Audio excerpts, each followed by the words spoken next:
сәлеметсіңдер ме балалар? Бүгінгі сабағымызға қош келдіңдер. Кәнекей балалар, бүгінгі сабаққа дайындығымыз қандай, бәріміздің көңіл күйіміз жақсы ма? Жақсы. Олай болатын болса, кәнекей бірінші өзімізді сабаққа дайындап алайық. Мен арыстандай айбаттымын. Орнымыздан тұрамыз. Мен арыстандай айбаттымын. Үнемі биіктерде жүремін. Қырандай самғаймын. Олай болатын болса, балалар оқу құралдарымызды алып, бүгінгі сабаққа дайындаламыз. Отырыңдар. Жақсы балалар. Балалар, біз алдыңғы сабақта Қазақстандағы туризм туралы өткен болатынбыз. Олай болатын болса, бүгінгі біздің тақырыбымыз экологиялық туризм. Сабақтың мақсаты әртүрлі графиктік мәтіндердегі мәліметтерді салыстырып, талдау негізгі үрдістерді анықтау, қажетті ақпараттарды орынды қолданып, көтерілген мәселе бойынша есте жазу. Біздің естеміз келісу, келіспеу естесі.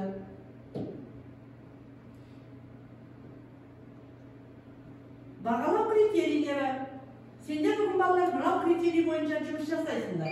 Графиктік мәтіннің негізгі ұғымдарын анықтайды, мәтіндердегі мәліметтерді салыстырады, графиктік мәтін мәліметтеріндегі негізгі мәселе бойынша келісу, келіспеу естесін жазады.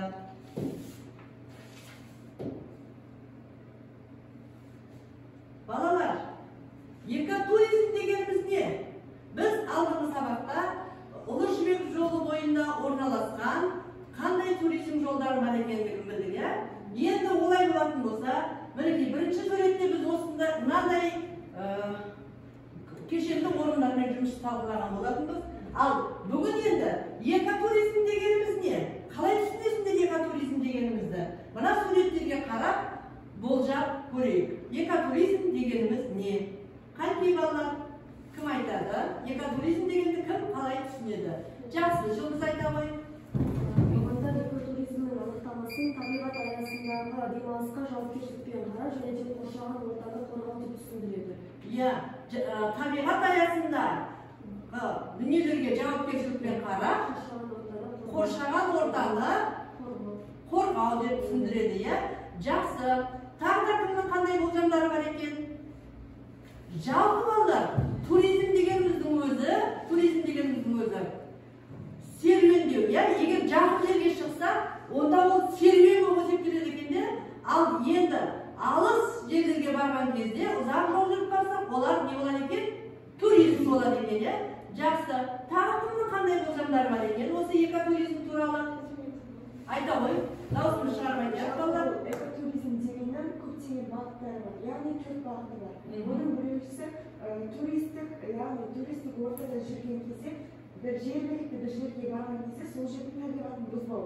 Бұл да экотуризмнің бір саласы. Және де біреуісі ол жергілікті тұрған жердегі адамдардың сол табиғатты тиімді пайдалануы. Егер де олар табиғатқа жақсы қарамаған жағдайда, яғни олар ол жерде орналасқан кафелер, мейрамханалар, олардың барлығына өздеріне тиімді болып табылады. Олар ол жердегі табиғатты үлкен қалалардағы кәсіпорындар емес, яғни сол жердегі жаңағы жергілікті тұрғындар алады. Сондықтан да ол жердегі экотуризмді дамыту және табиғатты қорғау олар үшін маңызды болып табылады. Бұл да оның экотуризм бір бағыты.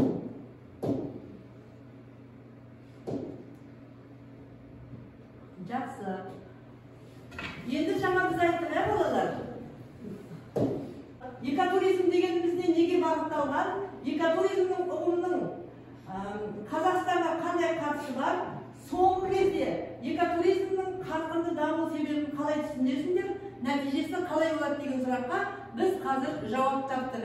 Өйткені ол табиғат аясындағы орындарды қорғау, сақтау және оның маңайындағы мейрамханаларды не істеуіміз керек екен?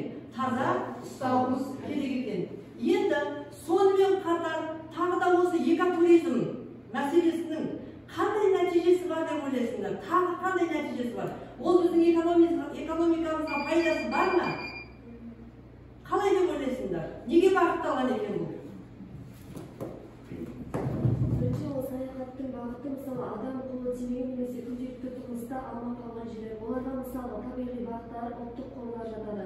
Келесі экотуризмнің мақсаты табиғи және мәдени аймақтармен танысу, жабайы табиғат ортасымен және жергілікті елді мекеннің дәстүрлі өмірмен танысу болып саналады. Жақсы. Балалар, сонымен туризмнің қоғам өміріне ықпалы қандай болады екен? Бірінші, әлеуметтік мәдени үрдістерді тездетеді, жергілікті тұрғындардың жаңа өздерің айтқан өмір деңгейі артады, жұмыс орындары пайда болады ол жерлерде. Халықтың қолөнерлік белсенділігі артады.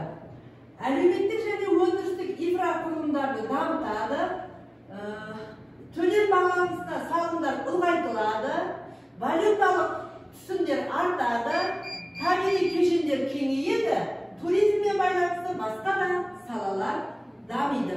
Сонымен балалар, біз экотуризм деген біз үшін өте пайдасының зор екенін білдік, және егер ол қарқынды дамитын болса, Қазақстан үшін де, сырттан келген қонақтардың бізге төлейтін салымы жөнінде де, яғни инфрақұрылымды дамыту жөнінде де үлкен мағынасы зор екендігіне көз жеткізді. Жақсы, олай болса ары қарай тапсырма орындаймыз. Балалар, сендер оқулықтағы мәтінді пайдалана отырып, бірінші тапсырма өздерің тұратын өлкедегі экологиялық туризмді дамытуға қатысты түйінді пікір жазыңдар. Сөз дәлдігіне назар аударамыз.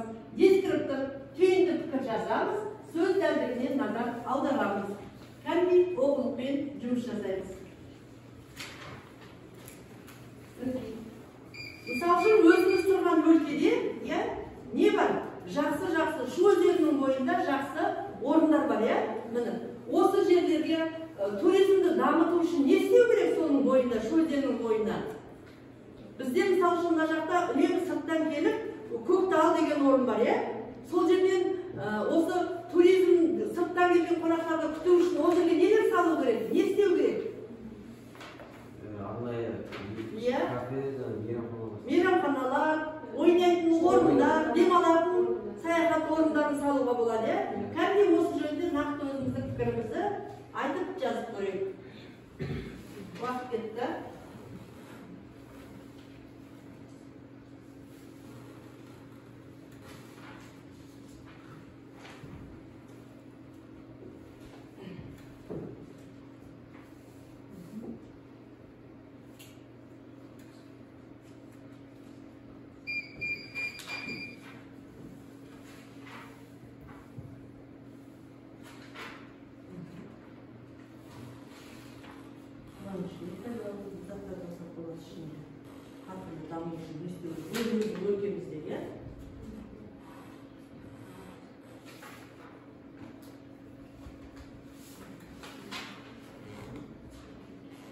Жалпы үш сөйлеммен тұжырым жасасаңдар болады балалар. Тұжырымда бірінші не істеу керек, екінші не істеу керек, үшінші не істеу керек. Айтар ойымыз дәлді болу керек. Біз өйткені сөз айқындылығы деген бар бізде, ой дәлдігі деген бар біз өткен тапсырмаларымызда.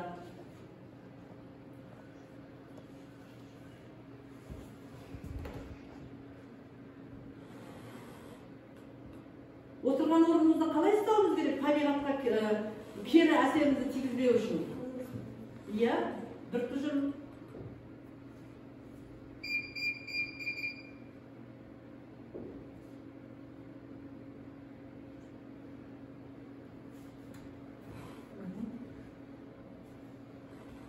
Бір сөйлеммен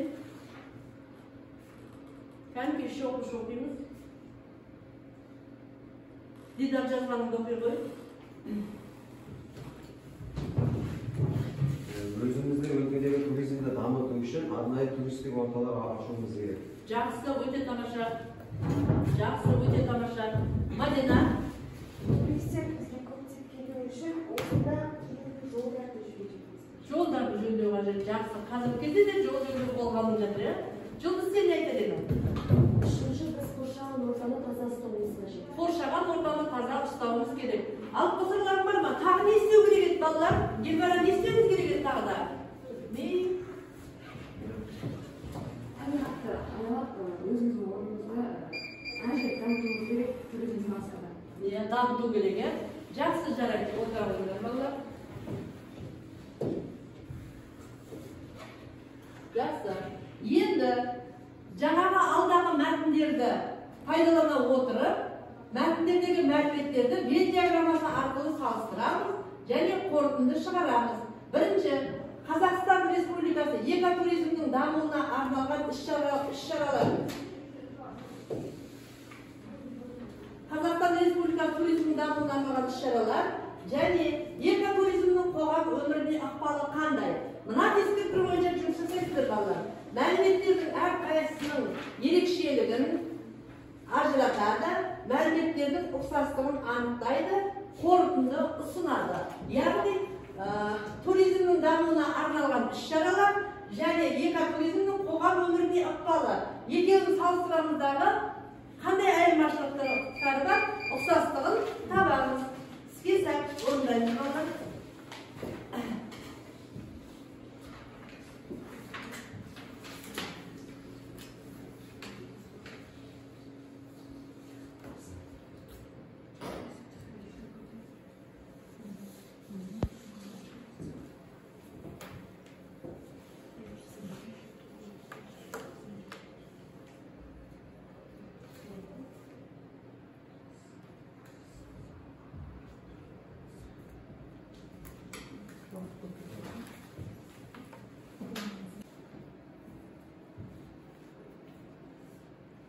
Ne var burada? Nasıl var ilk tanki?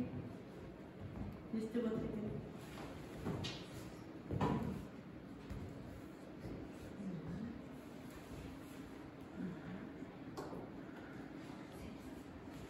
Jackson.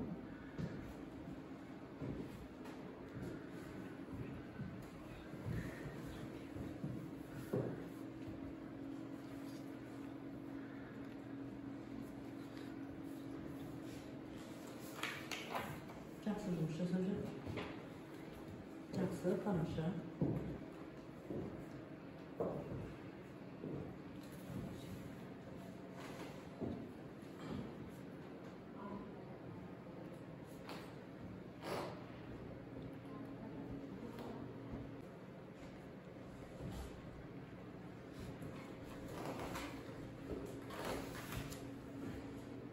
Cevap verin. Vakti аяқталды. Кәнекей, балалар, олай болатын болса,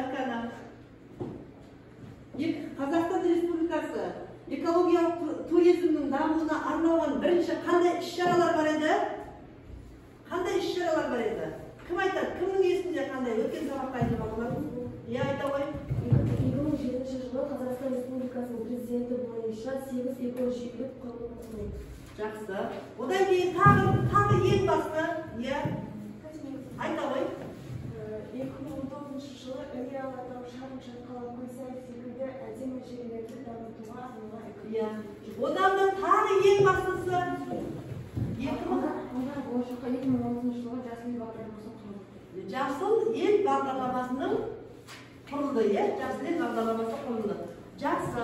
Ал енді осыған негізде вен диаграммасын оқып көрейік кәнекей. Қайсысını оқимыз? Ал оқи ғой. Біріншісін оқи ғой. Қазақстан Республикасында экотуризмнің дамуына орын алатын даму арналған іс-шаралар. Бірінші 2006 жылы концепция, 2007 жылы экожүйені құру, 2030 жылы жасыл ел бағдарламасы, 2010-2014 жылдары туризмді инфрақұрылымдау, 2019 жылы ұлттық парктерде экотуризм бағдарламаны жаңарту. Бағдарламасын жаңарту, иә? Жақсы отыра ғой. Екінші, экотуризмнің қоғам өміріне ықпалы дегенде, Мәдина айта ғой. Экотуризмнің қоғамдық өміріне ықпалы біріншіден жергілікті тұрғындардың өмір деңгейі артады. Екіншіден аймақ тартымдылығы артады. Және де үшіншіден табиғи кешендер кеңейеді. Төртіншіден туризм мен аралас басқа салалар да дамиды. Бесіншіден әлеуметтік инфрақұрылым дамиды. Жақсы. Енді осы екеуінің қандай ұқсастығы бар екен?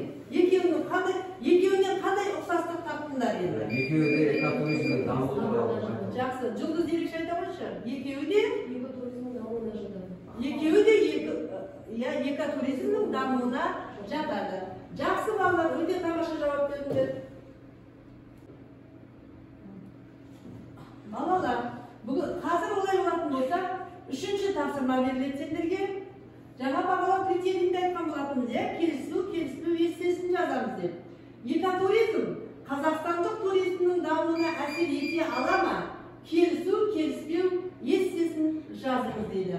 Олар ескеріп тұрам, есте құрылымымен даму желісін сақтай біледі. Естеде көтерілген мәселеге келісу, келіспеу себептерін нақты көрсетеді. Ұсынылған шешімнің артықшылығы мен кемшілік тұстарын салыстыра отырып, өз көзқарасын дәлелдеп жазуда тиісті аргументтер қолдана алады. Өз ойын жан-жақты тұжырымда мысал арқылы дамытып отырады. Жазба жұмысы таза әрі сауатты орындайды дедім. Олай болатын болса, кәдімгі балалар, келісу, келіспеу естесін жазамыз. Біз есте жазу құрылымын білеміз, бірінші неден тұрушы еді есте? Кіріспе бөлімнен, екінші негізгі бөлім, үшінші қорытынды бөлім. Олай болатын болса, қазір сендер қалай негізгі құрылымын қалай сақтарында, соны анықтап көреміз.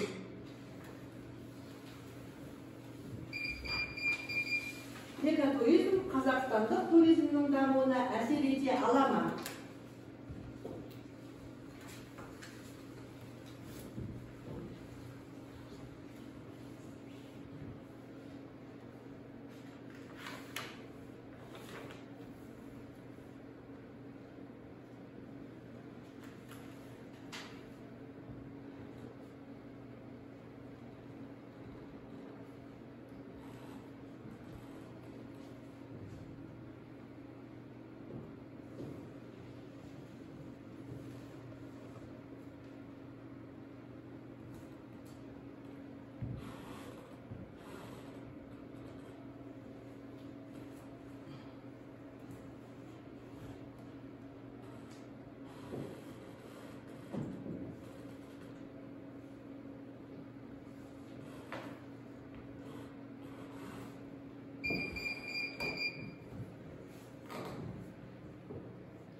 Өз ойымызды қысқа тұжырымдап жазамыз балалар.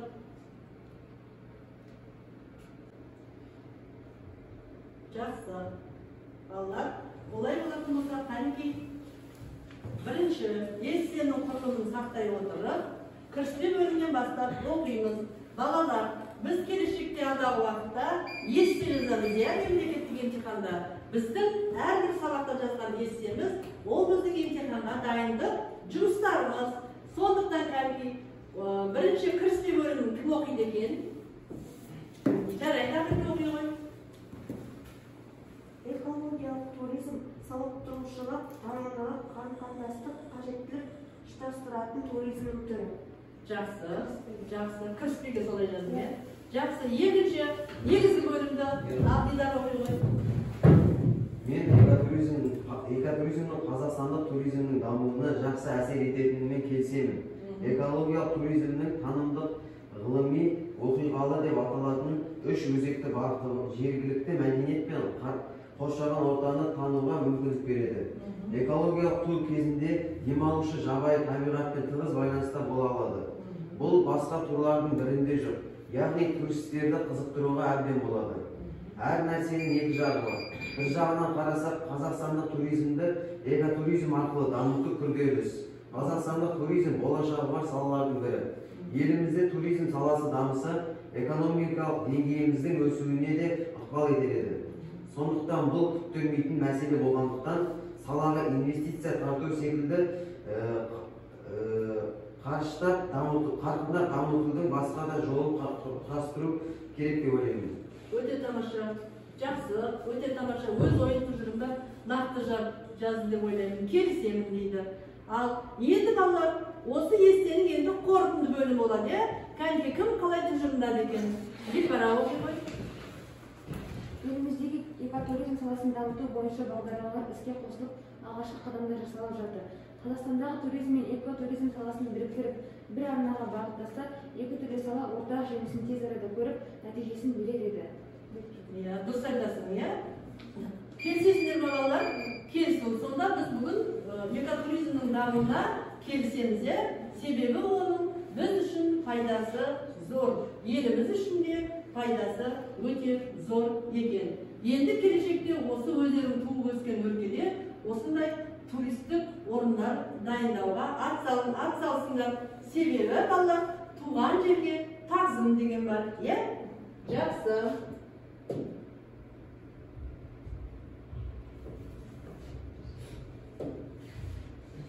Олай болатын болса балалар, енді бүгінгі сабағымызға кері байланыс жасап көрейік. Бүгінгі сабақта балалар кәдімгі сабақтан не алдық? Кім сабақта жақсы жауап берді? Кімге қандай алғыс білдіресіңдер? Алдарындағы парақшаға жаза қойыңдар.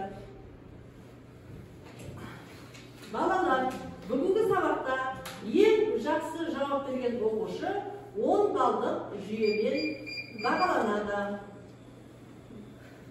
Сендерге балалар, бүгінгі сабаққа жақсы қатысқандарың үшін алғыс білдіремін.